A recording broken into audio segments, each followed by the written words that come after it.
Alright, hey, what's up guys? Before we get into the vlog, let's talk for a moment. There's not many massive announcements I make, but this one is just extraordinarily huge, and I have to share it with you guys. I'm very excited to announce that now I'm working with Team Evolve, a local Philadelphia team that decided to pick me up. I'll be producing content with them, but also they'll be helping me grow as a player. With the help of them, you'll be able to see me at all the upcoming events, from the PPG Pro Tour tomorrow in Atlanta, but you'll also be able to see me at YCS Chicago, Atlanta, and the UDS in Vegas. All of it. I'm all there. Do me a huge favor, guys, and be sure to follow Team Evolve on all of their social medias, including their YouTube. I'll be helping out over there, so if you want to catch a little extra bonus content from me, that'll be the place to do it. I'll link everything down in the description so you guys can check it out. But that being said, let's get into the vlog today. So, let's go.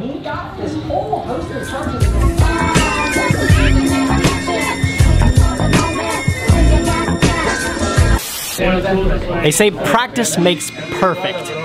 I don't know exactly who said that, but that is the name of the game today. It is a new year for Yu-Gi-Oh! Very excited to start playing. There's a lot of stuff going on this year, and it's all kicking off this week, because this weekend is the first big tournament of the year, really, and that is the PPG Pro Tour, the first inaugural stop in Atlantic City, New Jersey. I've been meaning to get a lot of practice in to be able to play at my top ability.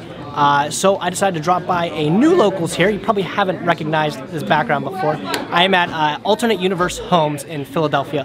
Kind of a nice little corner store. First time I'm actually here, but I need to give a huge shout out to the folks at Team Evolve for hooking me up with a deck to play today. We're playing Trickstar Sky Striker. That's the deck I'm taking this weekend, so I figure gotta hammer out some practice hours. I'm already pretty confident with the deck as is, but you can never have enough practice when you're coming into a big event. So hopefully we can get it good. We just finished round one.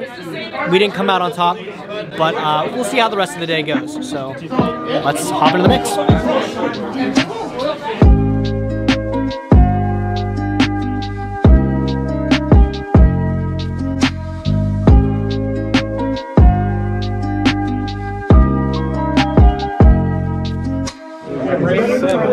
You choose start. Alright, good luck. So we're a couple rounds already into the mix here at AU Homes Locals. Just finished round 3 up, and we're currently up 2-1. I did record a match. Let's go over that. This is match number 2. So as I said before, we're playing Trickstar Sky Striker, a deck that I'm actually rather comfortable with. I've been doing a lot of testing with it recently on Dueling Book and everything, just to prep myself for this big event coming up this weekend. And I believe this is the deck that I think comes out on top, both for the fact that I'm comfortable with it, but I also think it's one of the most flexible and best decks in the format. So round 2 we played against Dino True Draco, and I haven't seen this deck in a hot minute. It's been a damn long time since I've seen it, but what I've mostly become accustomed to is this deck playing more floodgate heavy and everything. So I kind of assumed it was going to be a more difficult matchup, maybe play kind of similarly to how Arthur has played, but from my knowledge of the matchup before, I don't imagine it to be too hard. I actually feel kind of bad because I just opened the absolute nuts, like the majority of my games against this guy. So game 1, he opens, he goes first, and his opening plays summon True King of All Calamities, which the big level rank 8, excuse me, or rank 9, whatever, big XYZ dude. Kind of a problem to deal with, but again, not too bad because I open up Mind Control. So my turn consists of just mind controlling the VFD up and then souping it up into like a nightmare Cerberus, simply to just get it off the board. It's the most easy and effective way to. There was a lot of interesting cards in this guy's deck. Like, for example, he played Lost World as one of his searches for terraforming. Normally I'm just accustomed to Dragonic Diagram, as I think anybody would be. But overall, I don't think this match was too difficult. Really, Mind Control came in absolute clutch. Widow Anchor is a hell of a card too, being able to snatch up things and use them for myself. Because you're committing a lot of resources to put these 2 level 9s into the True King of All Calamities, which, like I said before, it's kind of a problem to deal with when it's on the board, but there's a lot of really simple ways to out it, and then once it's outed, you're just out of a lot of resources at that point. Game number 2, he went first again, and I actually got to see the real power of his deck going first. He was able to end on like Summon Sorceress, Laggia, True King of All Calamities, and the Superconductor Tyranno with a Dragonic Diagram. Seems like that would be the absolute most ideal board, but again, we just had the out to it in the fact that I had evenly matched and Widow Anchor. So I forced the Laggia negate, which he didn't use. He just let it go by with the Widow Anchor, and then I just went Battle Phase and then used the evenly matched and just blew him out. Weirdly enough, it actually still ended up being a close match, even though I had him down to 1 card after that. Just, I guess, top decking, he top decked it better, or I guess I didn't play it correctly, but still, we won, what was it? It was 2-0 against him, ended up winning. I really have to put it in thanks to the fact that I opened up absolutely disgusting both games. You can probably see when I'll show you there. I opened up really, really good, so it allowed me to get that 2-0 victory really easily. Just finished playing round 3. I played against Thunder Dragon Invoked. Borreload Dragon's a hell of a card against that deck, being able to soak up their own Colossus. That's curtains the most time, and that's exactly what I did. And then match 1, we played against Mech Knight, and oddly enough, that's the one I lost to. So yeah, 2 more rounds of Swiss to go. See how we fare.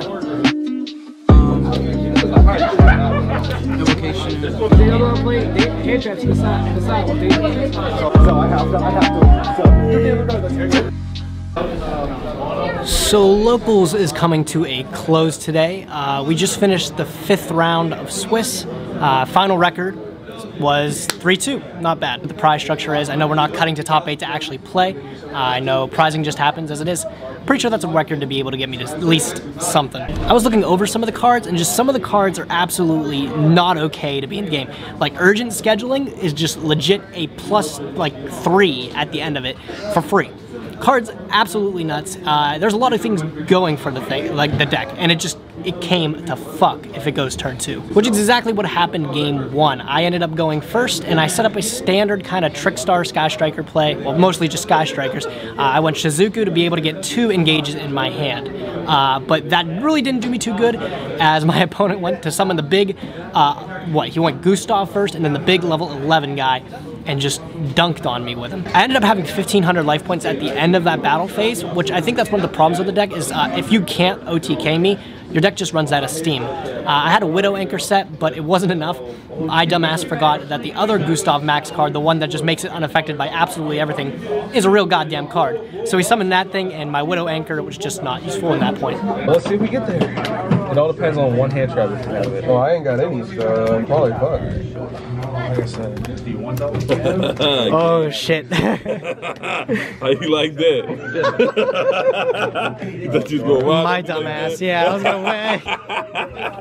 I activated my Reincarnations preemptively a lot without him searching anything, because if he were to reveal like Crane, or if he were to reveal the big level 10 rocket guy, it's better if I can just get those out of his hand so he doesn't have any way to combo into the level 10. So I would often just activate the Trickstar Reincarnation when he would reveal to activate the effect, so they would get banished in hopes that he wouldn't draw a replacement. Crane wouldn't be useful at that point because the summon is already resolved. But if he could get the other level 10, the new Rocket Arrow guy, then he can be in business, which most of the time, he happened to get it.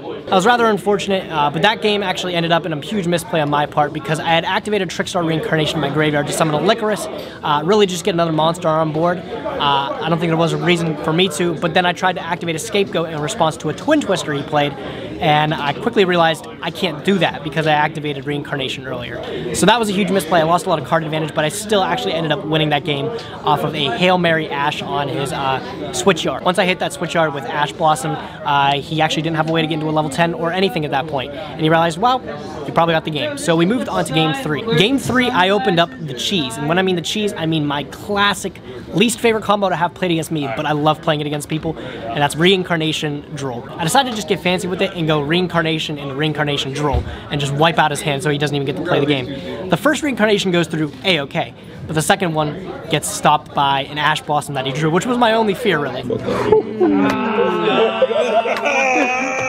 What's wrong with you, man?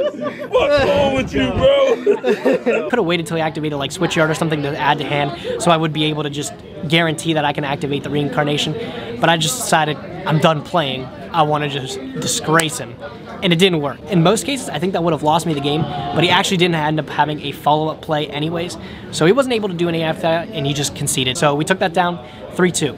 The other matchups I played today was round 4. I played against Pure Sky Strikers, and that was a really good match, but I didn't get the win for that one. Altogether, we ended 3-2 today at the new Locals. Really had a good time. I hope to get out here a lot more in practice, but I think I'm well prepared for Atlantic City this weekend. Let's hope for the best. Best believe you guys are coming with me there, so hey, let's see how that goes.